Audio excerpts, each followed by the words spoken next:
வணக்கம் மக்களே, இது உங்கள் ருத்ரன் 2.0 சேனலுக்காக உங்கள் மூர்த்தி.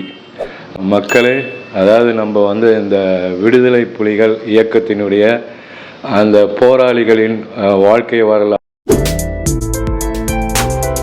எடுத்துக்கொண்டால் பலரும் பல அபரிதமான ஒரு சாதனைகளை செய்திருக்கிறார்கள். அதாவது ஒரு சிங்கள இராணுவமே வியக்கிற அளவுக்கு அவங்க பல சாதனைகளை செஞ்சுருக்காங்க. அதில் குறிப்பாக நம்ம சொல்ல போனோம்னு சொன்னால் பிரிகேடியர் பால்ராஜ் அண்ட் பொட்டு அம்மான், கே பத்மநாபன் என்கிற கேபி, இவங்கெல்லாம் பெரிய சாதனைகளை புரிந்திருக்கிறார்கள். அதோடு மட்டுமல்லாமல் இதில் சில துரோக செயல்களும் நடந்திருக்கின்றன. தேசிய தலைவர் அவரின் முதுகில் குத்திய சம்பவங்கள்லாம் நடந்திருக்குது. ஸோ நம்ம அதெல்லாம் ஒவ்வொருவருடைய வரலாறையும் நம்ம வரிசையாக பார்க்கலாம். இப்போ நம்ம பார்க்க போகிறது யாருன்னு சொன்னால் அங்கேர் கண்ணி. தமிழீழம் மலருது மலரல அது கிடையாதுங்க. அந்த இலங்கை வாழ் தமிழர்கள் உள்ளவரை, புலம்பெயர்ந்த தமிழர்கள் உள்ளவரை இந்த பெயர் உச்சரித்து கொண்டே இருக்கும். ஏன்னால் அவங்க வரலாற்றில் அவ்வளோ ஒரு சிறப்புமிக்க ஒரு வீரத்தீர செயலை செஞ்சுருக்கிறாங்க. இதில் கொடுமை என்னவென்றால், அதாவது இங்கே தமிழ் தேசியம் பேசுகிற இந்த தாய் தமிழகத்தர்கள் தான் அந்த பெயரை அவ்வளோவா உச்சரிக்கிறது கிடையாது. அவங்க பேரையே ஏன் சொல்லலைன்னு சொல்லிட்டு அது ஒரு பெரிய ஒரு கேள்விக்குறியாகவே இருக்குது. அதாவது மக்களே, இந்த அங்கேற்கண்ணி இவங்க 1973ஆம் ஆண்டு பிறக்கிறாங்கன்னு சொன்னால், அதாவது அவங்க அப்பா பேர் துரைசிங்கம், இவங்க பேர் புஷ்பகலா. பின்னாளில் அவங்க அங்கேற்கண்ணி என்ற பெரிய அடையாளத்தை பெற்று அவங்க ஒரு கரும்புலியாக மாறுறாங்க. கரும்புலி யாருன்னு சொன்னால், அவங்க அதாவது விடுதலை புலிகள் இயக்கத்தில் தரைப்படை, விமானப்படை, கப்பற்படை என்ற பல படைப்பிரிவுகள் உள்ளன. அதுக்கு ஒவ்வொரு மேஜர், லெப்டினன்ட் அந்த மாதிரி ஒரு பதவியெலாம் இருக்குது.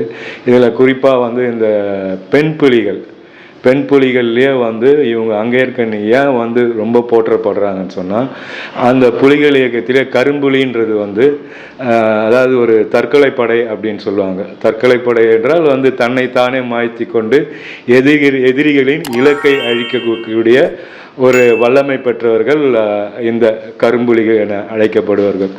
ஸோ அதுக்கான ஒரு பெரிய பயிற்சிலாம் அவங்க எடுக்கணும்.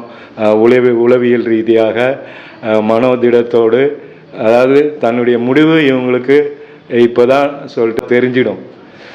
தலைமை இவங்களை எப்படி தேர்ந்தெடுக்கிறாங்கன்னு சொன்னால், அதாவது இவங்களுக்கு கூட ஒரு அக்கா தங்கச்சியாவோ இல்லை ஒரு அண்ணன்களோ, ஸோ இவர்களுக்கு அப்புறம் அந்த குடும்பத்தை வழிநடத்தக்கூடியவர்கள் இருந்தால்தான் இவங்களை இந்த கரும்புலியாக தேர்ந்தெடுப்பார்கள். இதை யார் தேர்ந்தெடுப்பாங்கன்னா, தமிழின தலைவர் பிரபாகரன் அவர்களே தன்னுடைய நேரடி கட்டுப்பாட்டில் அவர்களை தேர்ந்தெடுப்பாங்க.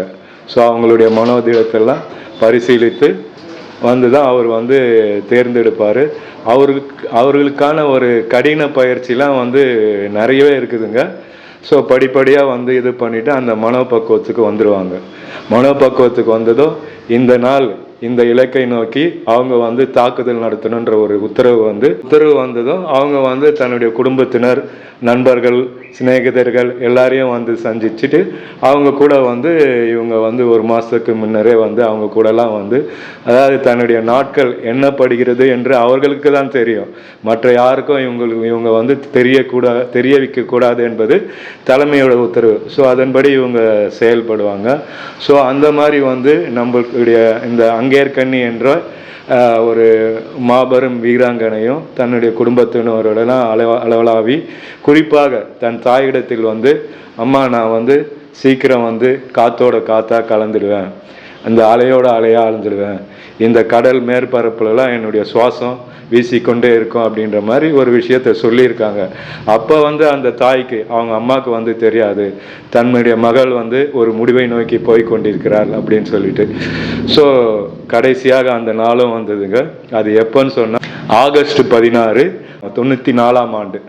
அதாவது நடுநிசி, மிட் நைட், இரவு சுமார் 12:34 இங்கே வந்து இந்த சைடு, அதாவது எங்கே இது நடக்குதுன்னு சொன்னால், காங்கேசன் துறை என்ற ஒரு இடத்துல வந்து ஒரு பெரிய கப்பல், அதாவது வந்து இவங்களை எதுவுமே பண்ண முடியாதுன்னு சொல்லிட்டு ஒரு சிங்கள இராணுவம் வந்து ஒரு மிதப்பில் இருக்குது கப்பல். அதை வந்து கிட்டத்தட்ட தன்னுடைய கடலினுடைய தலைமையகமாகவே அதை பாவித்து கொண்டிருந்தார்கள். ரேடார் மற்றும் நவீன கருவிகள் எல்லாம் அதில் பொருத்தப்பட்டிருக்குது. அது பக்கத்தில் இன்னொரு கப்பலும் இருக்குது, இன்னொரு ஒரு சிறிய கப்பல் இருக்குது. இந்த கரும்புலி அங்கேற்கண்ணினுடைய டார்கெட் வந்து அந்த காங்கேசன் துறையில் உள்ள அந்த கப்பலை தான் அழிக்கணும்னு சொல்லிட்டு. ஸோ இவங்களுக்கு வந்து எப்படின்னு சொன்னால், அந்த ஒரு சின்ன வயசுலேருந்தே இந்த சிங்கள இராணுவத்தினால நம்ம தமிழீழ மக்கள்லாம் எப்படி கொடுமைப்படுத்தப்படுறாங்க, எப்படி ஒரு அடிமை வாழ்க்கை வாழ்கிறாங்க, இதுக்கெல்லாம் வந்து ஒரு விடிவு காலம் வராதான்ற ஒரு மன ஏக்கத்தோடு இருந்திருக்கிறாங்க. இதுக்கெல்லாம் ஒரு முடிவு கட்டணும், இதுக்கெல்லாம் நம்ம வந்து ஒரு தக்க பதிலடி கொடுக்கணும்.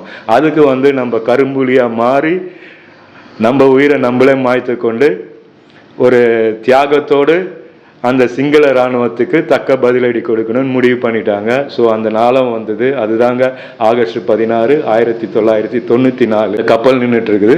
கரையிலேருந்து அது வந்து சுமார் 35 கிலோமீட்டர் வந்து உள்ளே போகணும். உள்ளே போனதும் இவங்க கிட்ட வந்து ஒரு 50 கிலோ வெடிபொருள், இவங்களுடைய உடலின் எடை வந்து 60 கிலோ இருக்குது.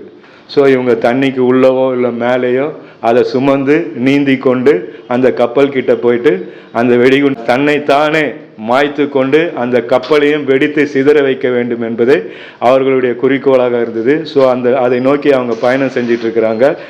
ஒரு வழியாக அந்த கப்பலையும் அடைஞ்சிட்டாங்க. அதாவது மக்களை அவங்க வந்து அந்த கப்பல் அருகே போயிட்டாங்க, கப்பலை அடைஞ்சிட்டாங்க.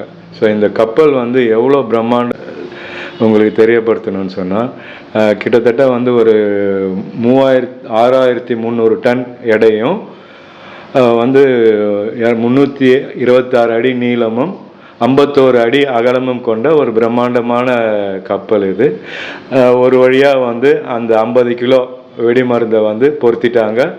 பொருத்தினதும் கிட்டத்தட்ட சரியாக 12:34 மணிக்கு அந்த நிகழ்வு நடந்து விட்டது. ஆம், வெற்றிகரமாக நம்மளுடைய கரும்புலி அங்கேற்கண்ணி தாய் அவர்கள் அந்த கப்பலை தகர்த்து ஒரு வரலாற்றில் இடம்பெற்றுட்டாங்கன்னு சொல்லலாம். இப்போ பக்குவப்படுத்தி இந்த தாக்குதலுக்கு தயாராகி தலைமையிலேருந்து உத்தரவு கிடைச்சதும் இவங்களுக்கு வந்து ஒரு நாள் ஒரு வேளை வந்து உணவு வந்து நம்மளுடைய தேசிய தலைவரோட உணவு அருந்தும் ஒரு சந்தர்ப்பம்லாம் வாய்த்தது. அதுக்கப்புறம் வந்து இந்த லெப்டினன்ட் இந்த தாக்குதலுக்கு முன்பாக எதுனா சொல்ல விரும்புறியான்னு சொல்லிட்டு அவங்கள கேட்கும்போது வந்து எப்படின்னா வந்து நம்மளுடைய தாய் தமிழீழத்தை அடைஞ்சே தீரணும். ஸோ அண்ணனுக்கு வந்து என்னுடைய வாழ்த்துக்களை தெரிவிச்சுக்கோங்க. இவங்க அண்ணன் சொல்கிறது வந்து யாருன்னு சொன்னால் நம்ம தேசிய தலைவர் மேதகு பிரபாகரன் அவர்களை தான் இவர்கள் சொல்கிறார்கள். விஷய மக்களே, அதாவது ஒரு வீரம் செறிந்த இந்த தாயின் தற்கொலை, தன் உயிரையே மாய்த்து கொண்டு நம்மளுடைய தமிழினத்திற்காக தன் உயிரை ஈந்த அந்த தாய்க்கு வந்து நெஞ்சில் கனத்த ஈரத்துடன் ஒரு வீர வணக்கம் கண்டிப்பாக செலுத்தி ஆகணும். இங்கே இருக்கிற நம்ம தாய் தமிழகத்தில் உள்ள அந்த தேசியம்லாம் பேசிட்டு திரிகிறாங்க தெரியுங்களா, இந்த கறி சாப்பிட்டா அந்த கறி சாப்பிட்டவங்களாம். ஏன் வரலாற்றில் இப்படிப்பட்ட ஒரு வீரம் செறிந்த இந்த பெண்மணியை பற்றி யாருமே வந்து நம்மளுடைய மக்களுக்கு தெரியப்படுத்துறது எங்களுடைய ருத்ரன் 2.0 சேனலின் கேள்விக்குறியாகவே இருக்குது. ஆகவே மக்களை, எங்கள் ருத்ரன் 2.0 சேனல் வந்து அந்த வீரம் செறிந்த அங்கற்கண்ணி என்னும் தாய்க்கு மீண்டும் ஒரு முறை எங்கள் வீரவனத்தை செலுத்தி அவர்களை என்றென்றும் போற்றி மகிழ்வோம் என்று கூறி விடைபெறுவது உங்கள் ருத்ரன் 2.0 சேனலுக்காக உங்கள் மூர்த்தி.